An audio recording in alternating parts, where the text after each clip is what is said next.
Hey guys, welcome to This Week in DeFi. Last week there was a bunch of big launches, so let's get into it.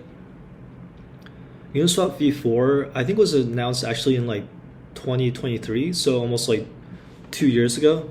And it's taken a really long time, but kind of excusable because apparently they were dependent on the Denkun upgrade. I think they were using blobs to reduce the gas costs, so that's one reason it's taken so long. But it's finally here, and it seems pretty cool. So there's a bunch of improvements, and they're kind of like focused on developers. Like the improvements are focused on developers, but they kind of pass through, the benefits pass through to users. So one major improvement on the technical side is there's a singleton contract instead of a lot of like factory contracts, and that saves a lot of gas. And then the other major thing is that there's also auto compounding. So now you can like when you're LPing on Uniswap V4, you don't have separate rewards. You can actually have those rewards auto compound into your LP position, which is pretty cool, and also save some gas costs. And lastly, the major upgrade for Uniswap V4 is the hooks. And hooks is just what they call this ability to customize Uniswap, and it lets developers kind of like insert code before or after swapping. So one example of a project that's been doing this is Bunny. I think they used to be called Timeless or something, and they have built on Uniswap V4. I think they actually completed their code or something like a year ago, but they were just like waiting for Uniswap V4 to come out. But you can see some of the things you can do with Uni V4 by looking at Bunny. So one thing they're highlighting is that you can actually have LP positions that kind of like move around. So they call it shapeshifting liquidity technology. You can have like an LP that follows the Oracle price around.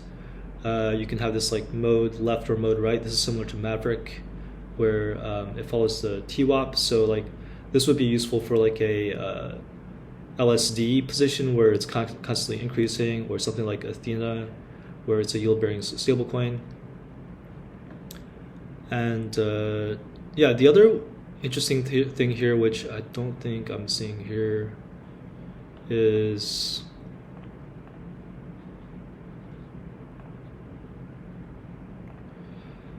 the other major thing, which is weirdly not on this page, is that they're also doing rehypothecation, and that means that like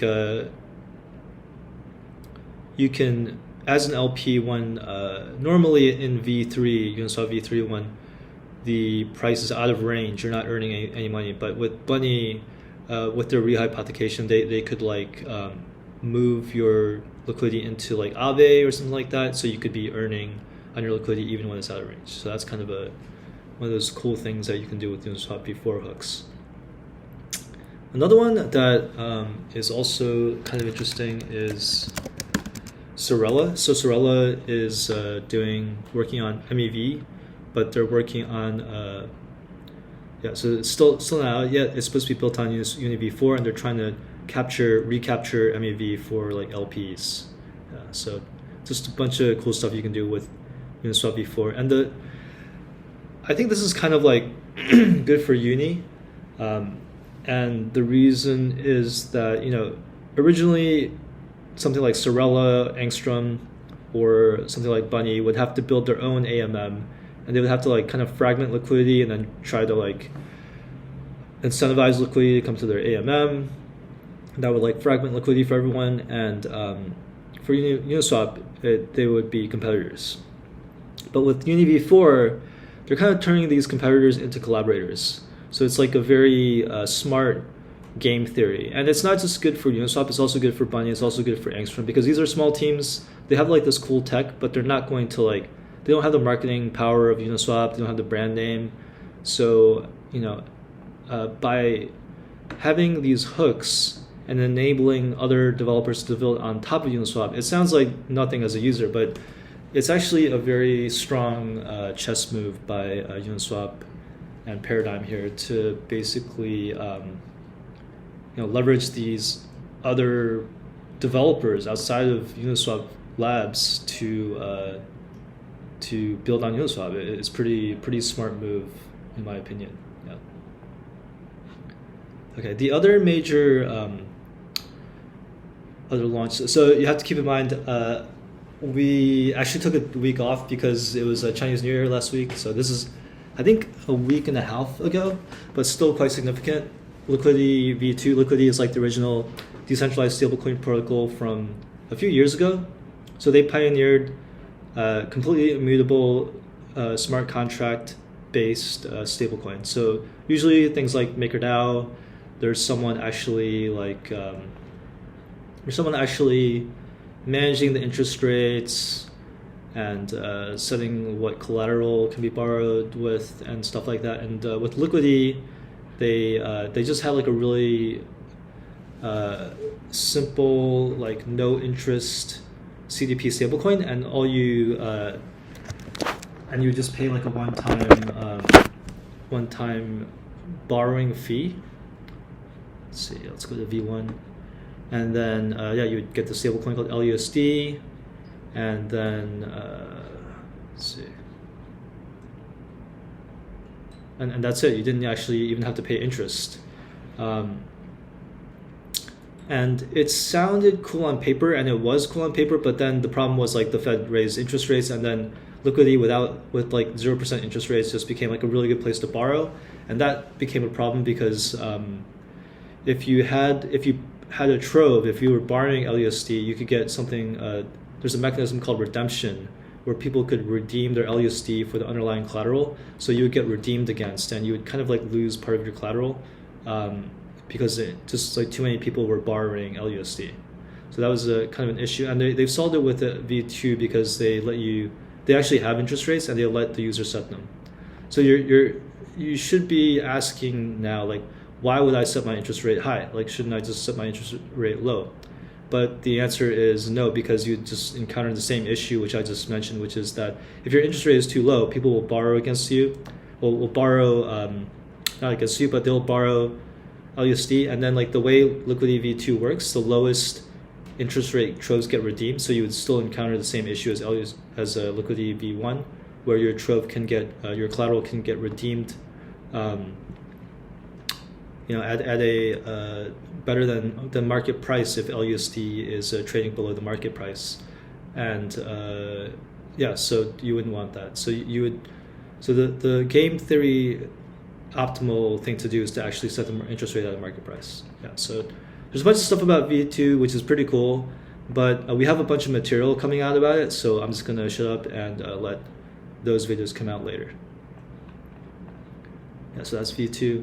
And lastly, this is kind of interesting as well. There's a kind of a ChatGPT wrapper called Venice.ai, and you might think, oh, ChatGPT wrapper, why would I even use that? But so the cool thing is this is uncensored. You can just ask it anything, and if you ever use ChatGPT, you know that there's so many things you cannot ask. Like you could ask, you can't ask like political questions. You can't ask woke questions. Like if you ask about COVID or like Anthony Fauci, you're gonna get some weird gaslighting answer from ChatGPT. Venice.ai, like you can just ask it anything. There's nothing you cannot ask it, and that in itself is actually already quite cool. And then this is built by Eric Forges, like a kind of a libertarian Bitcoin influencer, pretty cool dude. And there's also a token. So if you use Venice.ai in the past, so there's different ways to use it. You could use it through a wallet. I think probably the easiest way to get the airdrop would be through that wallet. But if you used it through a wallet, then you could have gotten some VVV tokens. And this is a token that you can stake for access to VVV Pro, to Venice Pro, and also for API access. And so it is a token with some utility. There was a bunch of controversy around this token because it got listed on like day one on Coinbase, and Coinbase has like a very hard time listing stuff apparently. I'm not sure why. I'm not going to speculate. Uh, for me, I don't have a very strong opinion about the token. I mean, like for me, like I just look at tokens like I don't touch tokens until I've done like a ton of research on them, because it's not just the, if you've been in DeFi for a while, you know that like good projects do not always equal good tokens. In my opinion, Venice.ai is a pretty good project, but the token, I haven't done my DD on this. I don't really feel like doing it, to be honest. But if you are going to trade this token, I don't think I will, at least not for now. Then you should definitely study the tokenomics, and I would look at the tokenomics and stuff before touching it. But yeah, if you use Venice.ai in the past, you may have a very good airdrop. So yeah, that's Venice.ai. And that's basically it for this week in DeFi. If you want to stay up to date on our stuff more, I would say that the best way to stay up to date, if you're listening to this podcast, you like low frequency stuff, subscribe to our letter or subscribe to us on YouTube. Our letter is at weekly.todayindefi.com. You can subscribe to it here. You'll get like a weekly letter. And I think we're also going to come out with some new content, like some podcasts and interviews with DeFi founders, maybe some like project analysis, but it won't be very high frequency. And if you want to have like a more high frequency updated view of the DeFi landscape, you can just subscribe to our regular letter, which is news.todayindefi.com. Comes out daily. It has a lot of actionable stuff. So yeah, that's that.